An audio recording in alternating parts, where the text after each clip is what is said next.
Kia ora team, we'll just wait for everyone else to come through and probably make a start around 5 past.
Hey everyone, thank you to everyone who's joined us. We're just waiting on a few more people, so we'll start at about 5 past, sorry.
Cool. So hopefully most people are on and we are recording already. So hopefully people can catch up if they're just coming in. Welcome everyone to the May webinar. It's really good to see you all here, and for those who are joining for their first time, welcome on board.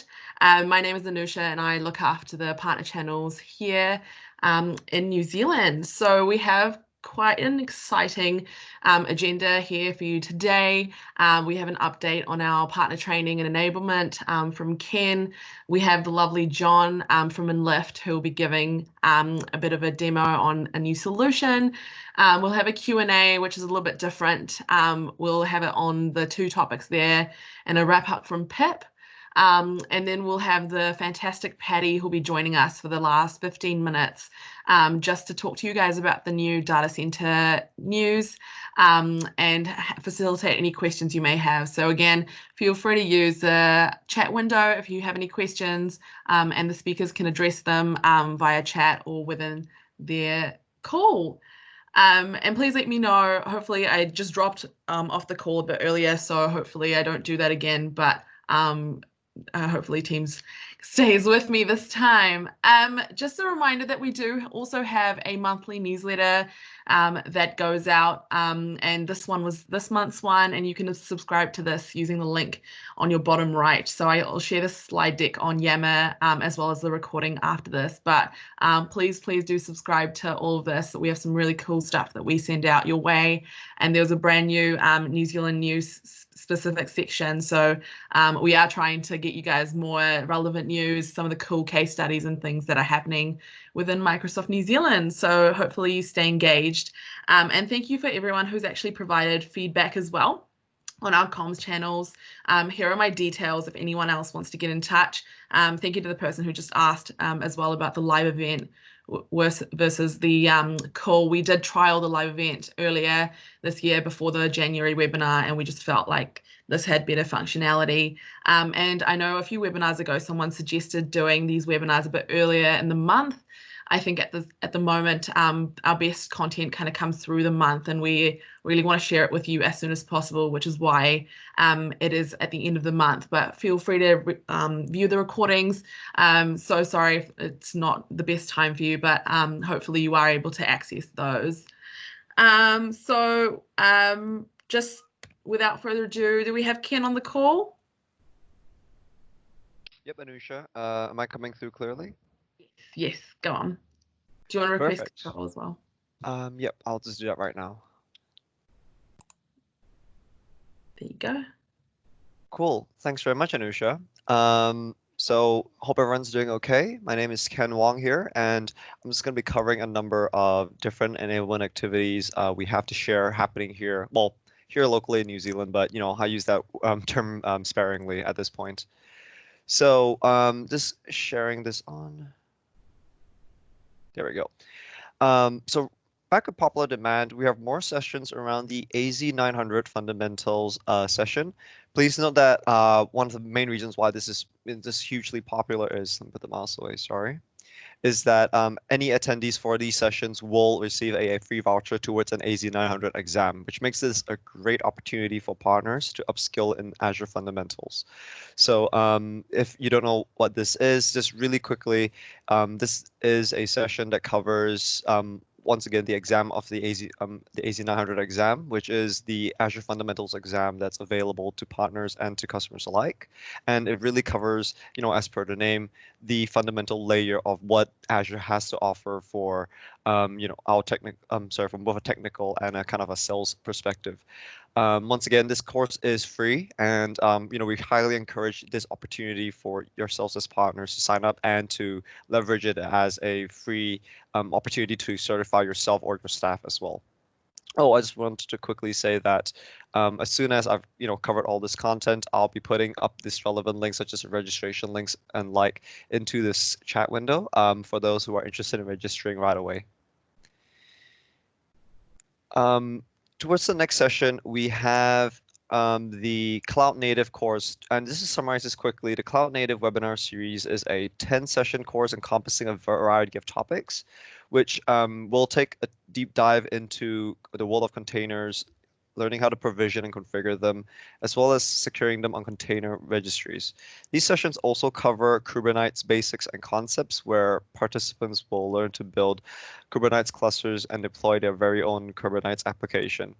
Towards these, there are 4 sessions coming up next week and the week after, covering the topics as shown over here. All times are from 5 to 6:30 in New Zealand times.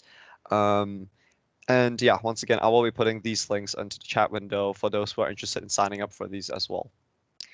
For the other 6 sessions, besides the 4 that are listed here, we have recordings available made soon, which we will be sharing to our partner channel. So look out for them on our Yammer network if you have not already joined it, as that's where I'll be posting it as soon as they'll be made available on all 10 of these sessions.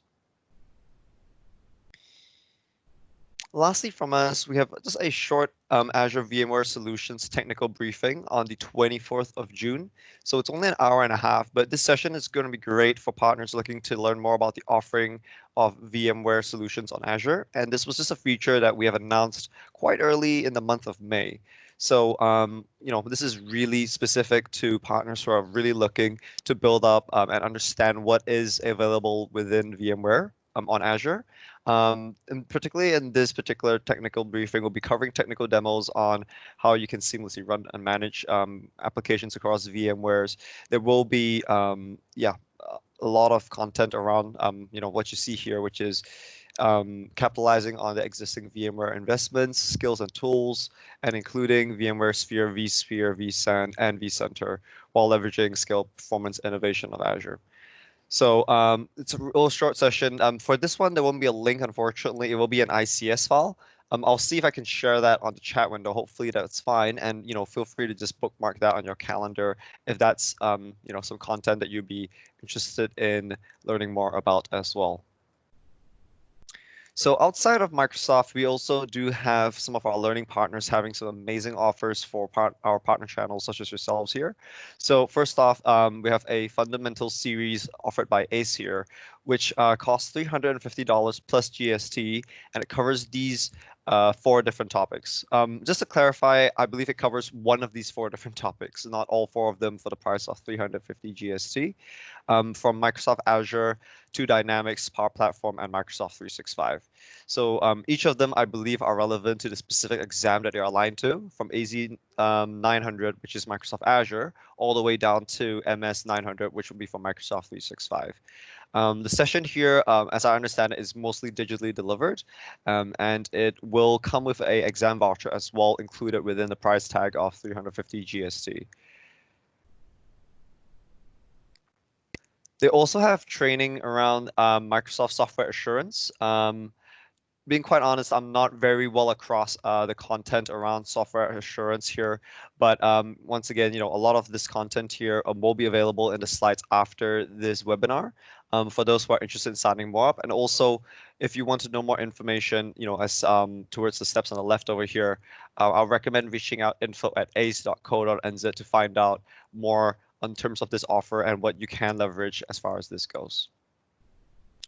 Okay, so in that case, without further ado, I think I'll be passing on back to you, Anusha.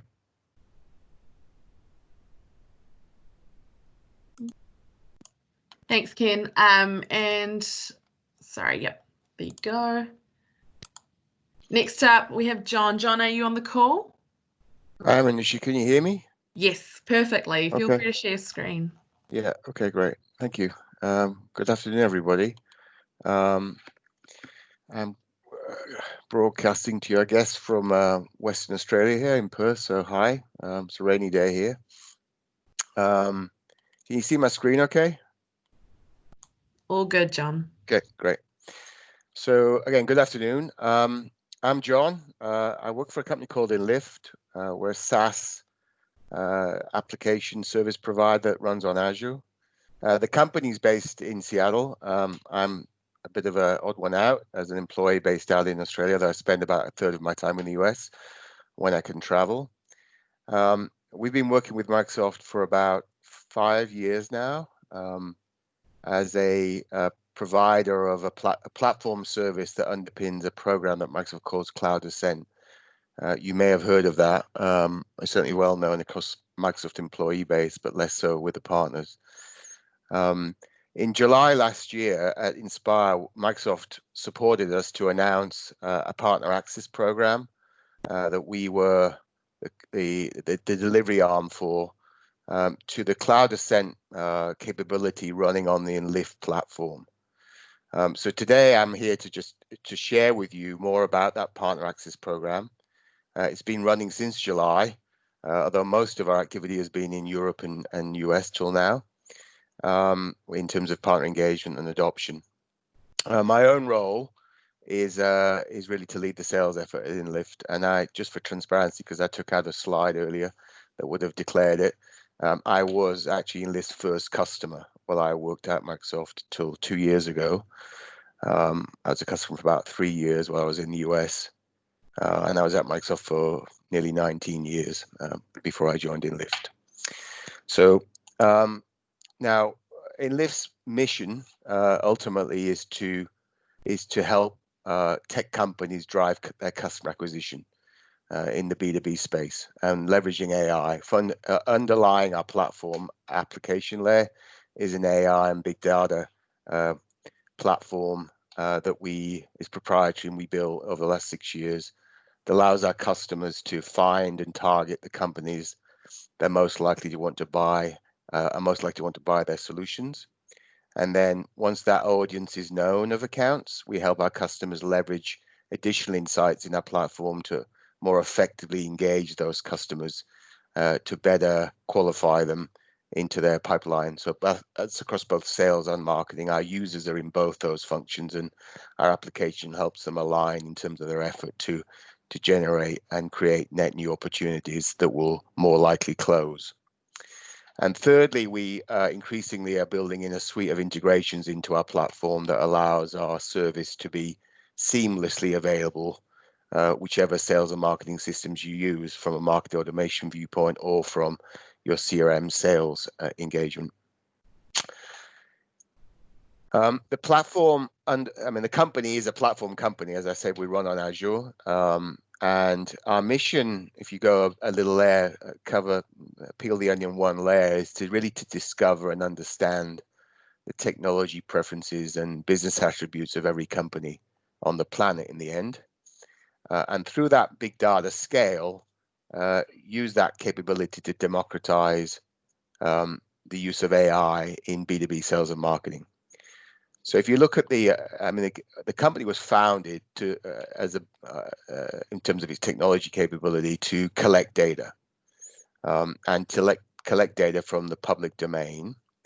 And we today effectively we're trying to index the technology internet in the way that Bing or Google are indexing the internet as a whole. We're focused on the technology internet, collecting massive amounts of unstructured data across documents and websites, that when you bring that data together and use natural language processing and other basic machine learning techniques on top of it, you can draw meaning from the data. And we are doing that at massive scale. We collect the data from billions of documents, and that data allows us to understand the technology preferences and key business attributes of more than 17 million organizations today that we cover in our graph. We're constantly pushing that out. We're at 17 million now, and we have up to 13,000 different attributes on each of those 17 million organizations. They're not always present. Sometimes it's just a few hundred. Often it can be many thousands of attributes depending on the size of the account. So that underlying kernel, if you like, of the platform is the key to its differentiation, because we have massive coverage in the mid-market and SMB space, not just enterprise. Secondly, in the last 3-4 years, the company developed a suite of machine learning models that are customizable by customer that are really optimized for the customer acquisition use cases and lifetime value maximization, specific to tech companies. And our biggest customer in terms of subscriptions to those models is Microsoft. They've been, as I said, I was the initial customer, and now there's many others across Microsoft Corporation. They're using the Enlyft platform basically to optimize customer acquisition across each of the key clouds. And that ultimately is the Cloud Ascent program in Microsoft. It's the branding for their use of our platform combined with their Microsoft's own data to help them accelerate customer acquisition, and you as partners to also now access that capability that Microsoft invests in for your own acceleration of customer acquisition. So that's the orange layer here, where Microsoft today invests in 9 enterprise massive scale AI models running on our platform, and they're adding 3 more. And you as partners have the opportunity now to subscribe to that underlying capability, still funded by Microsoft, where your access is simply through a low-cost subscription to our application layer, the UI, on a per user basis that allows you to discover, segment, and then engage accounts that are a great a match for your own ideal customer profile. Because for Microsoft, we're scoring between 4 and 5 million accounts on a monthly basis within the models that we run for them, that we build and we maintain and manage for them. So there are use cases for application span sales and marketing, but we like to see and encourage our customers to use our capabilities to align that effort. So there's a coherent, aligned engagement with accounts across sales and marketing around the right topics and at the right time. So if you go under the covers a little further and look at what we're doing on behalf of our enterprise AI customers, of which Microsoft is our largest one, we're really just doing two things. We're taking large amounts of data they provide us, and in Microsoft's case, they do that every quarter. We receive from Microsoft their internal graph on their existing customer set. In the SMB space, it's about 2 million organizations, and we get the financial history, the product adoption history, the consumption data on those customers, both on-premise and cloud, and some using hybrid Microsoft technologies in a hybrid way. That's combined with our graph of data on our platform, which you remember is 13,000 different attributes.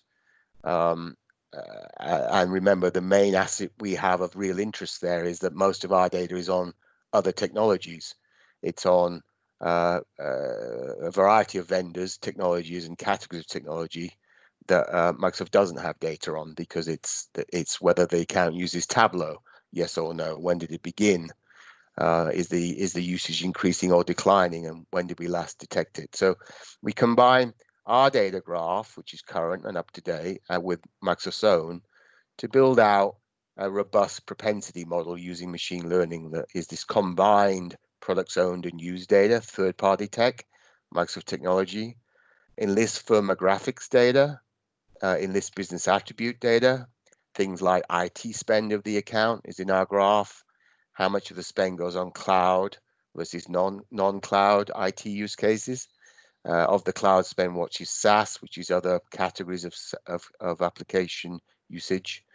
What are the competencies of the organization? Are they cyber secure, very strong in ISO? They're things that are in business attributes. And then fourthly, we receive, with that quarterly data flow from Microsoft, we get back from them the outcomes around the model that they experienced in the prior quarter. So we get the win-loss, the outcome data. When that's combined, you get the means to basically measure any account's propensity to adopt Office 365 or M365 or Azure on a scale of very low to high. And then secondly, we measure the intent of those accounts to adopt solutions in the categories such as cloud platform or collaboration, the categories in which customers adopt technologies, and we're collecting intent against the same set of accounts that we're measuring propensity in. That means that any one of the 4 to 5 million customers that we measure propensity intent against month to month are plotted in a simplified way across 4 main buckets: act now, evaluate, nurture, and educate. And that really drives action. The simple terminology is to kind of drive a sense of urgency and deeper engagement with the act now accounts over the educate month to month. Historically, and many of the models we've been running for multiple years now, mainly internally used across hundreds of Microsoft employees, shows that Act Now accounts are 4 times more likely to adopt a number of Microsoft clouds when aggregated, averaged out, versus Educate. And they also buy more when they make that first cloud purchase. So in a nutshell, that's what Microsoft calls Cloud Ascent, running on our platform. You can get a slice of Cloud Ascent for free It's published in a very simplified form in terms of the Enlyft AI scores, the element of cloud descent, inside a workbook that, if you're not aware of, at this address, you'll find a Power BI workbook with Microsoft data on your own customers, where your DPOR, digital partner record, and in there you'll find some data from the Enlyft models, Enlyft source models that let you know for each of your own customers whether they're act now, evaluate, or educate against workloads they don't yet own in the Microsoft Cloud. So I want to switch now to show you a brief demo because there'll be more time next week for people who are interested to have a longer session on the platform itself. So this is the suite of models that are now available and have been available since really last summer for partners to subscribe to, depending on your own business priorities and focus. Today I was going to briefly show the Azure model. Here you can see that we're scoring for nearly 4.5 million accounts per month in this model, and the last time it was updated was May the 14th. And I'm now going to switch to this offering. In our application, I mentioned already that you can discover, segment, and engage accounts to help you improve your prospecting. I want to walk you through each of those steps at a brief level today. So the first thing is, when you in the Discover tab, we publish information that allows you to understand what is it that makes Act Now accounts different. Why are they more likely to convert than educate? If companies like you engage those accounts with your managed service offerings to drive adoption or increase consumption of Azure. Generally speaking, we always publish the main patterns that we see across the thousands of variables that are considered in building and then maintaining and scoring in a machine learning model. When you've got 4.5 million accounts, you're looking at many hundreds of thousands, millions of attributes. So in general, the top factors that drive Azure propensity are, when you look at it worldwide, there's usually a presence in the account of a reasonable commitment to Microsoft technology already. Much of it is on-premise, likely, only some of it in the cloud, but there's a history of adopting Microsoft technologies under various licensing agreements. That's one of the patterns that is consistently more prevalent in Act Now accounts than Educate. Secondly, is the IT footprint score. So we start to see things like cloud adoption score. So here you can see that the cloud adoption score and SaaS adoption score, which comes from our graph, is a key factor that drives likelihood to adopt Act Now, and that's across any clouds. So Act Now accounts in general have more cloud affinity, and that's seen through this pattern in the data and what makes an Act Now account an Act Now. Secondly, from our graph, we see the presence of Microsoft Office 365 and Exchange. That's another key precursor of being much more likely to adopt Azure. And then there are others. So in any model, you'll always find the 5 key variables at an aggregated level that really drive, well, why Act Now accounts are worth more effort and more attention than Educate over, and so on. And here you can see that I talked about a 4x advantage of Act Now versus Educate to actually convert in these accounts. Well, in the Azure model, in the last refresh, the last back test we ran, it was 3.49. The 4x is an aggregated conversion rate advantage of Act Now over Educate across all the models that are available worldwide. The second, so once you understand what's under the covers, if you like, partners then get access to choose a set of accounts that are a great fit within the Azure model for your own preferred target profile. So employee count, you can filter by employee count, revenue, industry, location, You can layer in third-party technology presence on top of the Azure propensity. I'll show you that in a second. IT spend, are they B2B, yes or no? What's the cloud adoption level? How about SaaS adoption scores? The recommendation is the act now over the evaluate, over the nurture, over the educate. And then you could also request a segment that is startup focused or last with specific recent funding activity. And then there's a final variable that you can also select from, which is showing buying intent, which tends to be used once you're running and using the application. Now in Engage, you'll find accounts that I've recently accessed. You can see I've been browsing in New Zealand, and I want to show you another couple of filters that I set up. For today, I've preset a filter set. So here there's a group of New Zealand Azure white space customers. They don't own Azure. There's no digital partner of record. And I'm going to show you some of the filters I set to create that account target group.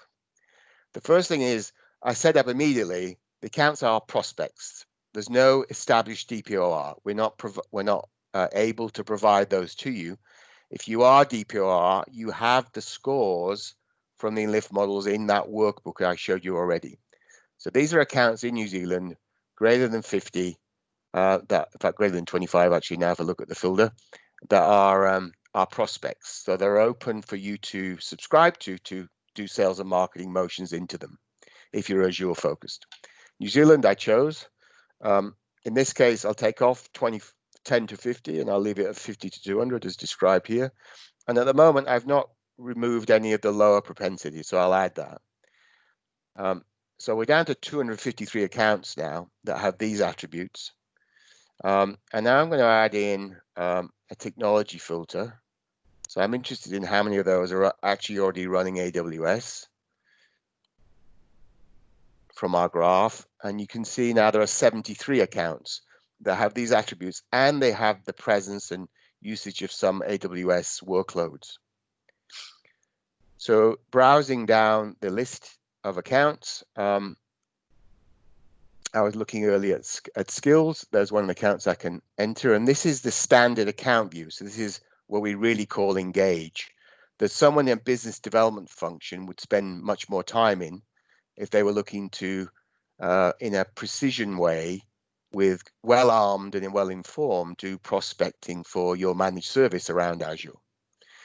So in this case, skills, you can see here the standard layout. So we always show at the top their revenue range estimate, our algorithm around IT spend, which is derived from the underlying data graph we have, says that this organization spends between 1 to 5 million on its IT budget. They're in education they've been segmented in education as education management. Their employee count is 50 to 200, and they have a simply graded cloud adoption score, SaaS adoption score, and IT footprint score relative to organizations of similar size in the same industries in similar markets. So it's a comparable score. And then here you have tabs displayed. Depending on which models you subscribe to, those tabs will be standard in your UI view. They'll be set up custom for you as a partner. And in this case, I've got the Azure tab open, and this is an evaluate account. It's the second highest level of propensity. What you always see in the first line, is the why this account. So think of the green box as the machine learning's dialogue with the user. It explains why this account. The second thing you might see, if there is raised intent, is why now? And then thirdly, it gives you guidance through the LinkedIn integration we have from our application as to who the buying group might be that you ought to think about engaging. So in this case, skills are scored well for, not the highest level because it's evaluate, but it's scored well for Azure adoption because of their underlying pattern around cloud affinity with this cloud platform and services indicator. They've got a fairly high concentration of database management systems, and they've got a robust email backbone by the sound of, from the look of it they're running. We'll look later at specifically what they have. I'm not going to do it now, but you can either exit our application now and go into LinkedIn and look directly at skills as an organization, or you can go to their website and browse more about them as a company from within our app. Below, you see a standard filter that is set up. Microsoft set this itself. You have the chance to customize it actually in your own subscriptions. But here, in this case, because I put AWS presence on, it's surfaced to the top of the web page. So the seller can see, okay, understand more about the AWS presence in the account and how intense the signal is in terms of usage intensity that we see in our graph. Now below it, yours as standard view is you always have the vendor usage pattern as well as the product category usage pattern. So, and in this dialog box, you can actually evaluate any number of the categories or vendors that are present. So here you see cloud related technologies. It's AWS, some semantic. If I did enterprise, they seem to be using Great Plains as an ERP system. And if I did database, it's MySQL. Although medium level of signal strength, so not the highest. Below it also and some of our customers find this very useful because some of our users like to target certain functional mix in an organization because it helps them succeed with their offering. That's a standard view in the account view. If I go back to another account and just show you another feature that we've not covered yet, I'll just if we take this account here, which is Ravensdown Limited, I mentioned that you could go out to the customer website, but you can also access directly LinkedIn from within our application. And there's this way in our app to set up a standard auto search into LinkedIn for your business developers that allow them to basically say, well, I'm looking for people or people in roles along the following lines. This is standard created for Microsoft's use. You'll inherit it, but you can change it if it doesn't suit your use case, where Microsoft wants to find out anybody in an organization that has these background skills, functional responsibilities. Now, some of our customers use this, don't go further than this. They'll use InMail or other means to reach Mark or others. We also have some customers add on this application called Lucia here, top right. You saw when I opened Mark's contact page, Lucia fired up and gave me 4 ways to reach Mark, should I wish to. I'm not going to reveal his personal information today, but that is possible. And then you can push it out to HubSpot or to a CSV file for upload to your CRM system if your local privacy rules allow it.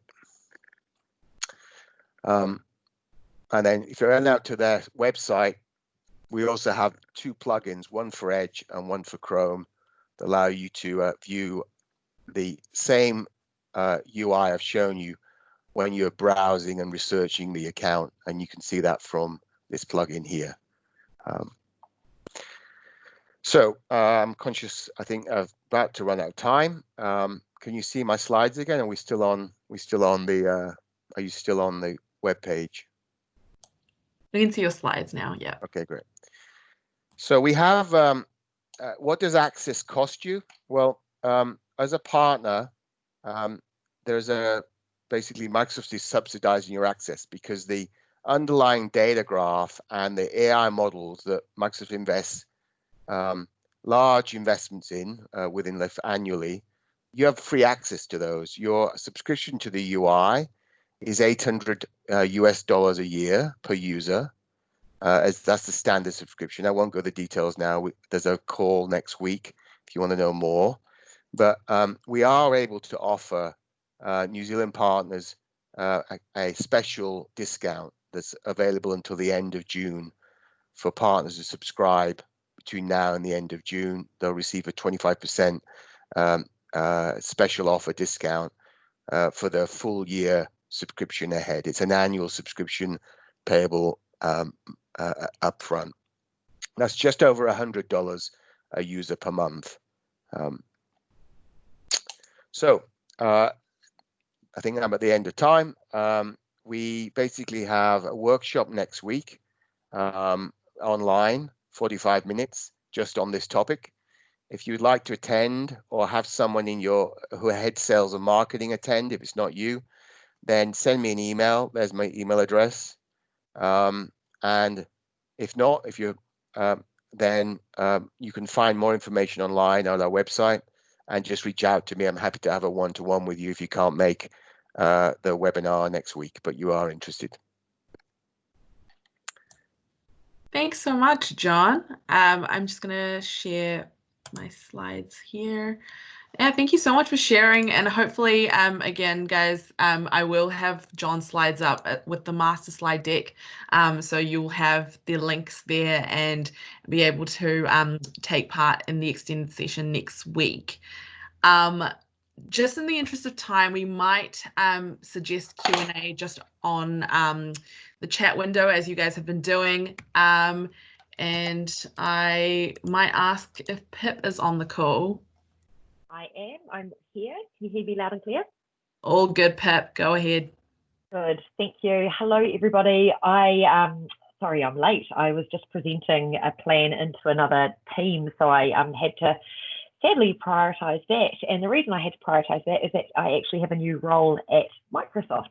So whilst for the last couple of years or so, I have been leading the partner marketing team within our one commercial partner organization, I am now the new head of marketing at Microsoft. So I will be leading the two customer communication and marketing activity, and will be, I guess, having a holistic view across the Microsoft business in and around our marketing campaigns.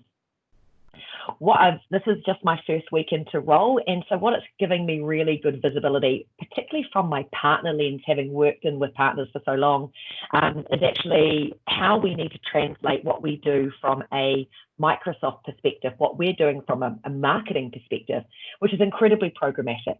A lot of it is, majority of it is corporate led, content, all digital first, very programmatic to the customer, and then leveraging social channels.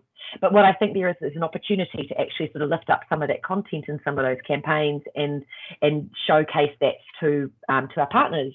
So I'm actually going to take a slot in the next webinar under my new role and present to you our global campaign that's landing into New Zealand around I guess a response and responding to COVID-19, and how with Microsoft we're open for business. And so what I hope to do by sharing a lot more of what marketing's doing from a programmatic level, from a messaging angle, from a creative level, is not only show you what we're doing, but also enables you as partners to be able to either leverage off the back of that, to be able to help you have those conversations with customers if we're sharing a lot more. So I won't be a stranger, and I will continue to hope to have sessions monthly in this forum, bringing the worlds of our two customer marketing closer to our partners. So you'll see more of me. But I think first and foremost, thank you for your partnership. I have thoroughly enjoyed working with partners. It's a little bit bittersweet.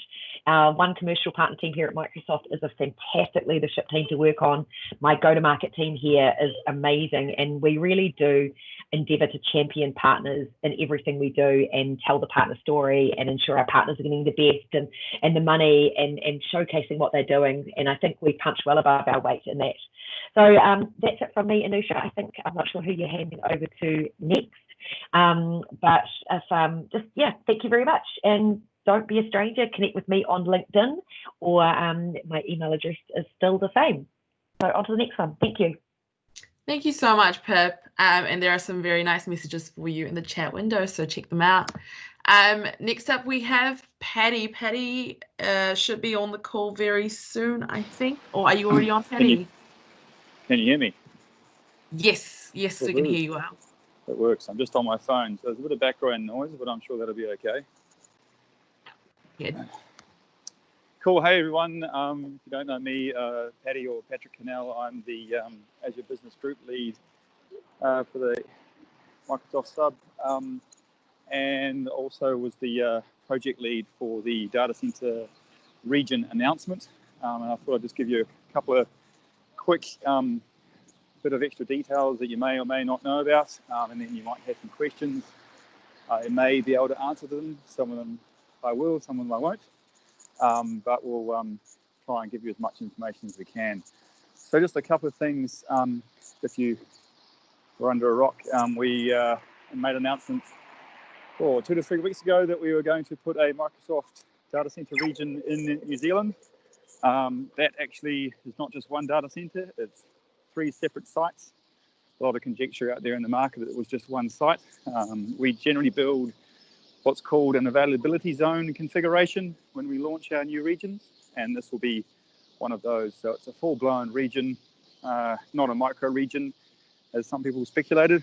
And if you haven't seen, we'll be based in the wider Auckland region known as New Zealand North, which you'll see on the latest Azure Regions website on azure.com. What else can I tell you? It'll not just be for Azure, but it will be for Dynamics and Modern Workplace as well. Timeline, everyone asks when, how far away is it? These are pretty big sites we have to build. They're not small. They're bigger than most of the DCs that you'll see in New Zealand currently. And these will take 2 to 3 years to build from today. So that's the kind of timelines we're working to. And that means that it's a good time now to start setting up your customers ready for cloud adoption with using the cloud adoption framework and getting them ready for cloud, moving what you can and testing what you can into Australia now. And lo and behold, if it works, put it there. And then if there's some really cool and amazing solutions that you could land in New Zealand because of the speed of light and latency or data residency, then at least you can start planning for that now and helping your customers think 2 to 3 years ahead rather than what's the next app or what's going to happen next year. So that's just a quick bit of insight. If there's any questions, maybe in the chat, I can't see it, so you might have to read it out. Sorry, Anusha, but otherwise, that's probably a quick wrap from me. Hey, thanks, Paddy. It's Paul Bowkett here as well. I'm online, so I can assist Anusha in this. I suspect we have lots of questions, guys. I would just reiterate what Paddy said, that it's a super exciting time for us, obviously, and we had huge momentum, of course, with the announcement. Thank you all for helping amplify it as well. I know all of you would have seen we had very significant press coverage. It was a great, exciting time we think, for New Zealand, actually, and kudos to Paddy for helping drive all of this as well. I've been asked many questions by a lot of you over the last few weeks about this stuff. So I would highly, if you want to, you've got the guy, Paddy, here, who helped orchestrate the business case for this. So feel free to ask some questions, jump off mute, and we're an open mic session now. And yeah, I mean, there's lots of questions, of course. Some stuff, as Paddy mentioned, we can't answer at this point. But jump in, come off mute, or pop a question in the window.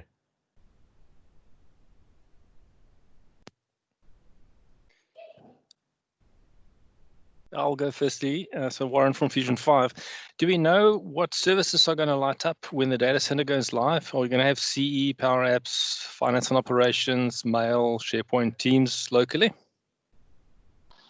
Yeah, hi, Warren, was it? Yeah, nice to meet you. But we'll have about 90, from an Azure perspective, I know that we'll have 90% of the services you'll see in Sydney today, bearing in mind that Sydney will be, or is known as what we call a hero region, so it gets the latest and greatest services and the brand new hardware and the latest offerings. So that's always the hero region, and so everything should therefore be your default still to your Australia East or Sydney region. From a modern workplace perspective, everything should transfer over to New Zealand.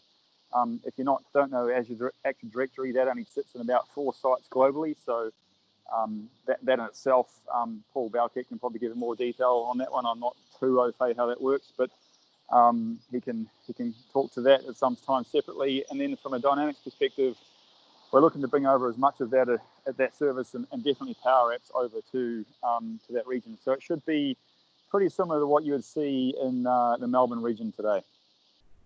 Hopefully that answers your question. Awesome. Thanks, Patty. Yeah, I'll just add to that. It's Paul Bowkett. I'll just add to that. Yeah, I mean, usually when we launch a new data center, we go live with Azure Core Services first. And then a few months later, or a bit of time later, we then deploy into that data center once everything's working and running fine at peak capacity or at capacity or at peak performance rather. We then deploy obviously Office 365 services and Dynamics services. So what you'll see is we'll go live, like the same as we do in Australia, right? We first went live with Azure, then a few months later we went live with Office 365, and then a little bit later we went live with Dynamics. So, I mean, the intention is obviously to have a migration program as well. Same as for those that have been around for a while, you know that when we first spun up our services in Singapore, when we then moved to Australia, we had a migration program. So the same thing will apply, not so much for Azure, but for Office 365, we will have a Go Local, what's called a Go Local Move program. So you'll be able to opt in to move services from Australia to New Zealand as well. That'll come a little bit after we first go live. But yeah, thanks, Warren. Good question. We have a couple on the chat window at the moment. So Ron's asking, will the express route be the same price as it is now? Oh, Patty can jump in on this as well, but Ron, I don't like you. Hopefully, Ron, you know that we have launched a local node in New Zealand, so Express Route now is actually cheaper than it used to be. So if you're not if the folk on the call aren't across that, make sure you get across that. We have a number of providers in New Zealand that can provide the local node connectivity, which the price is substantially cheaper on. And Patty, you might want to jump in and talk about this. Once we have a local DC here, Express Route becomes somewhat not as relevant potentially. Yeah, you still need to be able to have a networking connection into the region. So we still highly recommend ER because you'll get the most secure and best resiliency. Right. Just if you want non-contentious, of course, high performance. Yeah, exactly.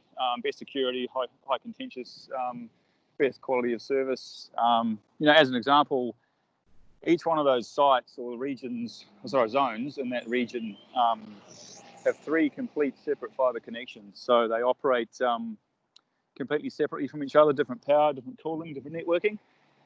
So we'll have a pretty solid networking offering between them, but you still got to use you've got to pretend that it's not actually in New Zealand. It's a VPN or Express Route connection.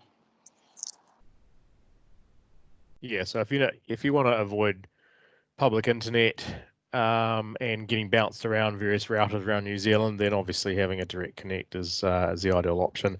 Actually, I see Ron's gone on to ask another question. Does Express Route have egress charges? And thanks, Ron, for answering that. Yes, Express Route does. I'll just quickly mention again what I said before. Make sure you check into the Express Route pricing and service availability now for that, because there is a whole new model with that, with our direct or our local node in New Zealand on that.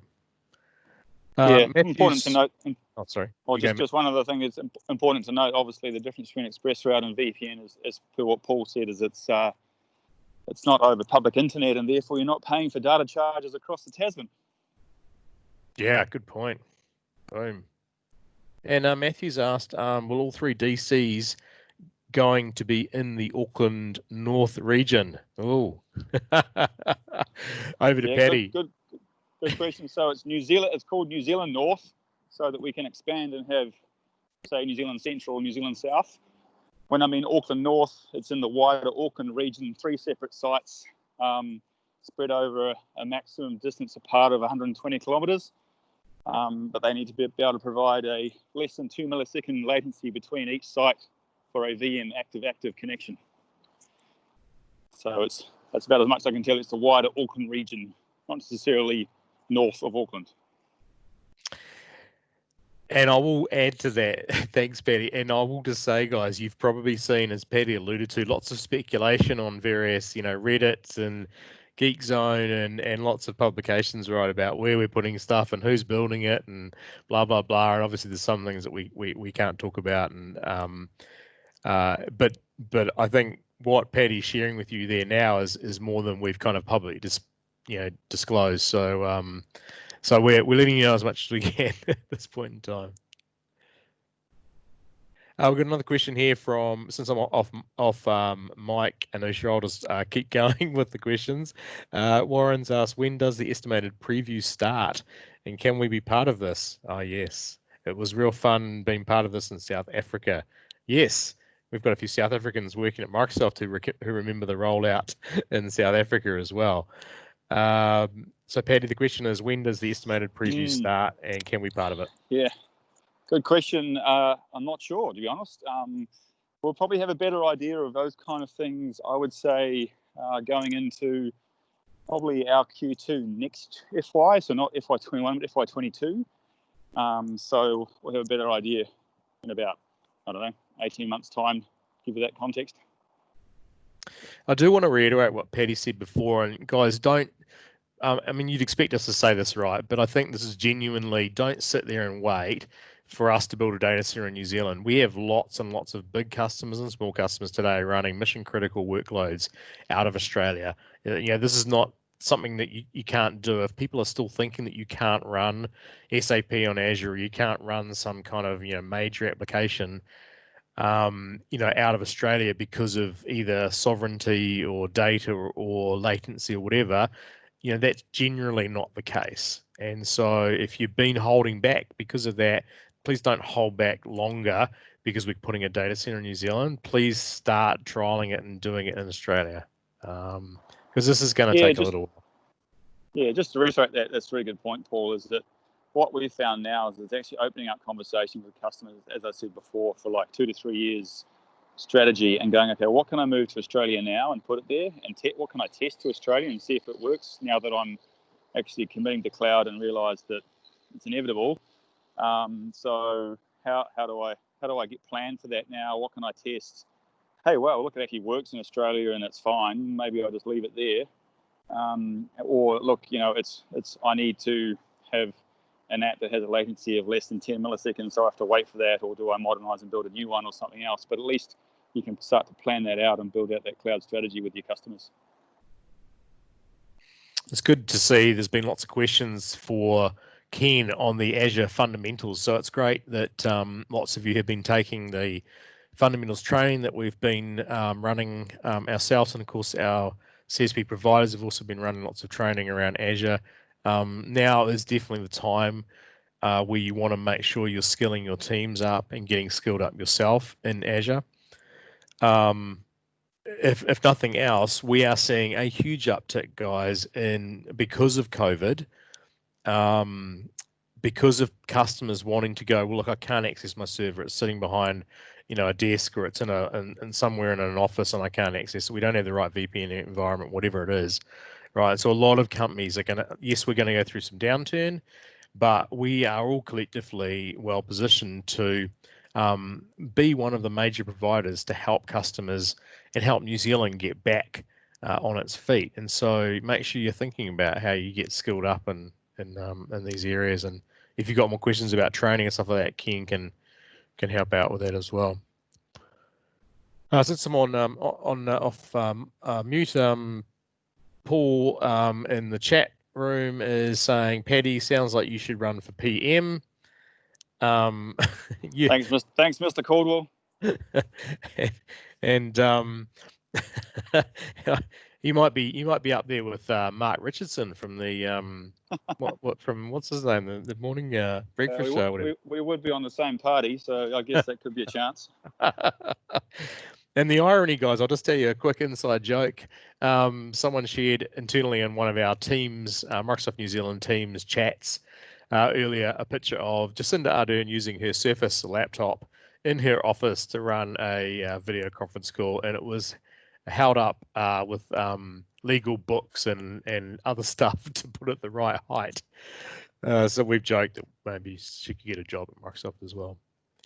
Anyway, fun and games. So guys, I notice we're just down almost at time now. I'll just open it up for the last sort of 20, 30 seconds. Any more questions? Come off mute if you'd like. We'll chuck it in the window. Yeah, go ahead.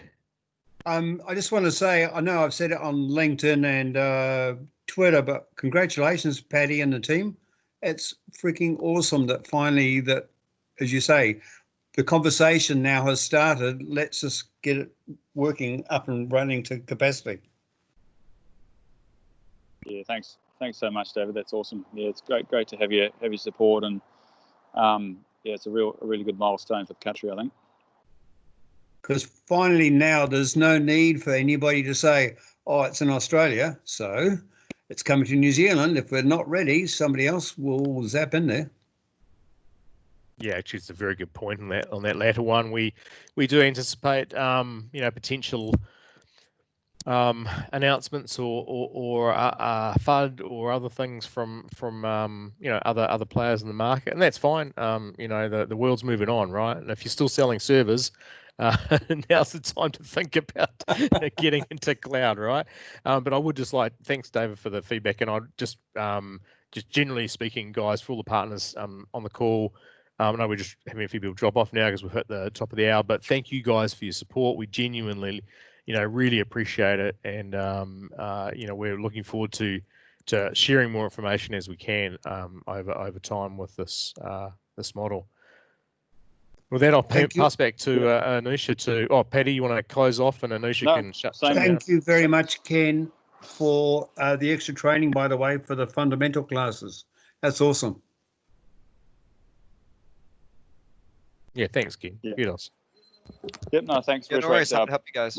What Paul said, thanks, team. Really appreciate all your support, and thanks for listening in. Thanks, Patty, for joining us. Over to you, Anusha. Thanks, team. Thanks both Paul and Patty, and thanks all for your questions. Feel free to send anything else through, and like I said, please engage with our other channels and feel free to provide any feedback.